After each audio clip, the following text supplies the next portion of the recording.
Hello students, welcome to this video on bank reconciliation. This is a question that I want us to run through. It is called Kluk Traders. It says Kluk Traders is setting up a bank reconciliation statement for the month of February 2014. The following information is available. In number one, they provide you with a bank reconciliation statement for January 2014. You will find there that they have a balance on the bank statement. They have a outstanding deposit. They have check 121, check 152, and check 157. You will also find that there's a bank account balance, but there's a question mark there. So we don't know what that value is, but I know it will be easy to determine because my credit side needs to be equal to my debit side. So I can find the bank account value by applying the principle of duality. In number two, they say the following information appears on the bank statement but not in the cash journals. So I'm now going to make a note for myself in red where I'm just going to say, Natasha, please remember it is already in the bank on the bank statement, so but not in the cash journal, so it should go in my bank ledger. I want to quickly go through them. 2.1 bank charges, 2.2 interest earned on the bank account, 2.3 check 15152 and check 157. This is quite suspicious. If you see that they list checks without telling you what it is for, then you normally know that this check was already listed in the bank reconciliation statement. So what do I do with these checks? I'm going to draw a line through them, and I'm not going to account for them. So check 152 and check 157 is already in my bank reconciliation statement. So I'm not going to put it in my bank ledger. Why? Because it was in the bank reconciliation statement of January because it appeared in my journals but not in the bank statement. So therefore I put it in the bank reconciliation statement. So it was already during January, it was already accounted for in my journals. So I cannot put it in my bank ledger because it's going to be double counting. So it was already recorded in my journals during January. So all I'm going to do is I'm going to cancel it out on the bank reconciliation and in my additional information. And I'm going to know I don't need to worry about those values furthermore.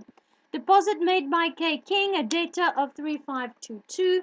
And then I also have a deposit of 11,400. Again, 2.6 is a little suspicious. Why? Because they don't tell you what it is for. So if I go to my bank reconciliation statement, oh, there's the 11,400. What am I going to do with it? Again, just draw a line through it, just cancel it out. Why would I just cancel it out? Because it should have already been in my journals, but it was not on the bank statement. So during January, I put it on the bank reconciliation statement, but now it is indeed in the bank statement as stated here. So I'm just going to cancel it out, not account for it again. In number 2.7, the following information appears in the journals but not in the bank statement. So again, I now need to make a big note for myself. This should go into the Recon. And I have a deposit, outstanding deposit. I have a check 168 and a check 177. I'm also going to make a note for myself just to remind me, if it's an outstanding deposit and I'm busy with the recon, it's going to go on the credit side of the bank reconciliation statement and the checks will go on the debit side. So please remember, a bank reconciliation statement is treated like a liability account because we are counting for our bank information from the perspective of the bank. And we are a liability to the bank because we have an account with them and they owe us money that we can withdraw from our bank account at any time. Number 3 says the bank balance on the bank statement on 28 February is 22,000, and then check 121 was issued in July 2013. Why would they give us this type of information?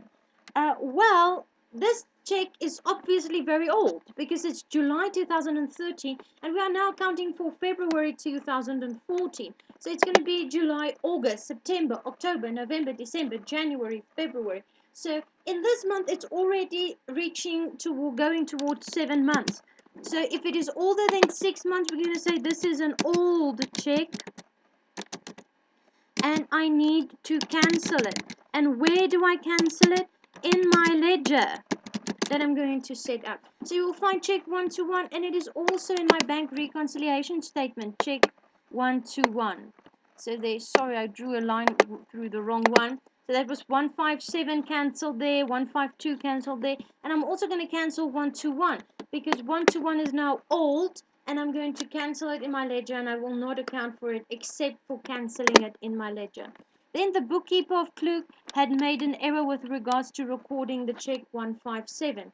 The bank statement reflected the correct value of the check as 3765. So now I need to go and ask myself, but who made this error? And it was us, because the bank is correct, we are wrong. So where do we fix it? We fix it in our books. So I need to fix it in my ledger. The required part says we need to prepare the bank reconciliation statement on 28 February and indicate the ledger account of bank clearly. So where will I start? Well, I first need to set up a ledger account. So there I'm going to set up a T account and I'm going to call it bank. Please remember that the bank is an asset. So I'm going to say bank. And I will just merge it, and I'm going to indicate to myself the debit side will cause an increase in this account and the credit side will cause a decrease in this account. And I'm just going to make sure that I make those notes for myself. Then I need to start with the balance, but I don't know what the balance is, right? So I need to do a calculation, and I'm going to apply duality, and I'm going to say, all right, if I now look at the bank reconciliation statement given to me at the beginning of the question, then I see that there are entries on the credit side, entries on the debit side, and I know the debits and the credits need to be equal to each other. So I'm going to say, on the credit side, I have 15,000 and 11,400. On the debit side, I have 2,525, I have 4,000, and I have 3,675. And I'm going to now get the sum of each to determine which one is higher. And I'm going to assume the credit side will be higher. And yes, the credit side is 26,400, the debit side is 10,200. So I short a debit entry, and that will be the entry for my balance of the bank account. And that is how much? That will then be the difference. So it's going to be 26,400 minus 10,200, and that means my bank account balance was a debit of 16,200. So I go to my T account and I fill in 16,200. Then I need to now move on to the rest of my entries. So I'm going to go to number 2. There I see some bank charges. So I know bank charges is a payment, causes my bank account to be worth less. Total of bank charges 375. Next one there, interest earned. So that's some interest income.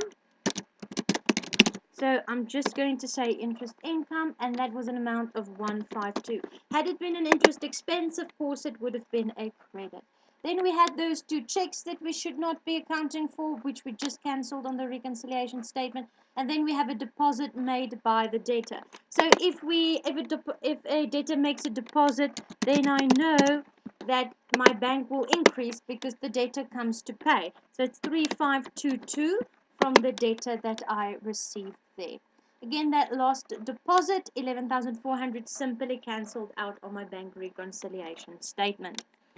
Then I go down. What else is there? All right, so there's a check I need to cancel. Check 121. So if I look at check 1212525, I need to cancel it. How will I cancel a check? Right, so I need to ask myself, when I issued a check, on which side did it go? So when I first issued it, you will agree with me with that I would have made a credit entry. So now I want to cancel it, so I need to make a debit entry because the effect must be 0 in order for it to be cancelled out. So if I have 100 Rand on the credit side and I have 100 Rand on the debit side, then the effect is actually 0, right? Because it's plus 100 minus 100. So again, if I've made previously a credit entry, I'm going to say here, I now short a debit entry. And check 121 was 2525.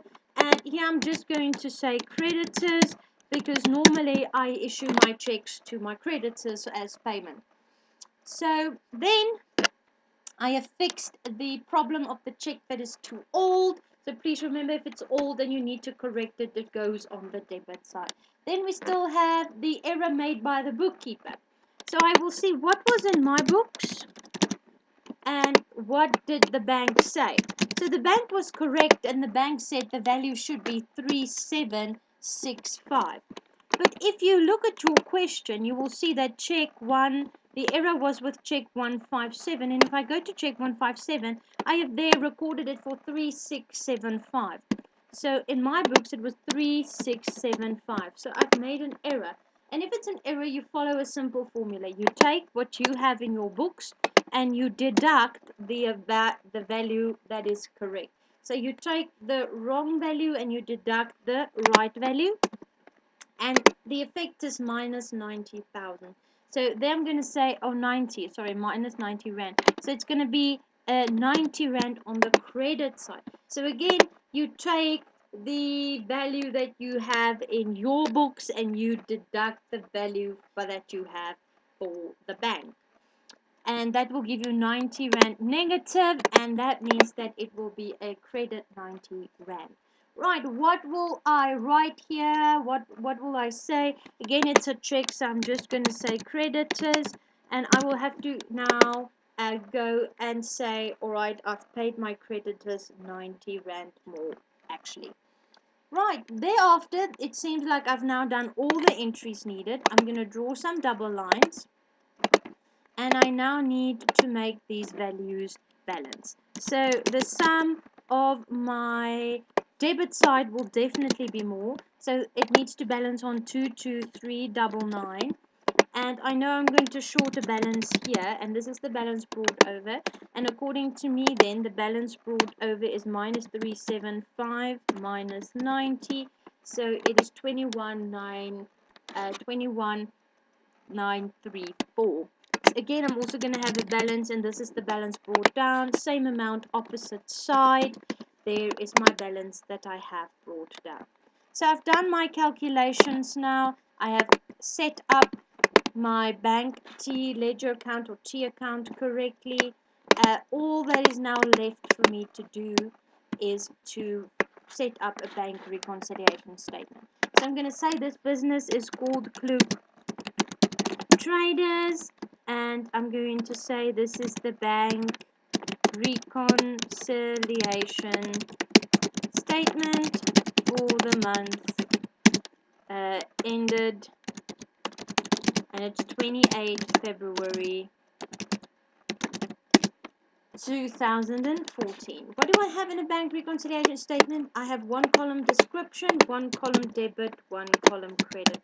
I start with my balance of the bank statement, and they've given me that balance. They said in note number 3 it's 22,000 credit. So I'm going to put it there. Now I need to go and look for my information that should go onto my Recon, and it was the outstanding deposit and those 2 checks. So I'm going to go back and say outstanding deposit, and that value was a credit of 8964, and we also had check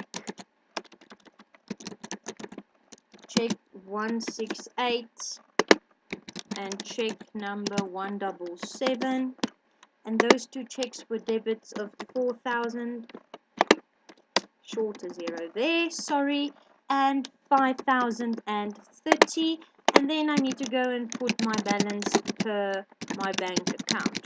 Right, so which balance do I now take? Please pay attention when I tell you. that the balance that you need to use is the balance that you have now brought down. So you use the balance brought down in your reconciliation statement, and that was a debit of 21,934. So I'm going to say that is then 21,934 debit, and now I need to add everything together. So again, I need to show that those have to balance. So the credit side has a 22 plus 8,964, which gives you 30,964. And now this side should also add up to the same value, and that is 30,964. Whoop whoop! Everything balances. Always makes me very exciting when my accounting accounts balance and they work out perfectly. Such a rewarding feeling when you know that you've done the correct thing and that it works out. So this is how you should do a bank reconciliation statement. This was a quick question called Kluk. I hope that it has helped you a little bit. Thank you so much for watching this video, and I hope to see you in my class again very soon. Thank you.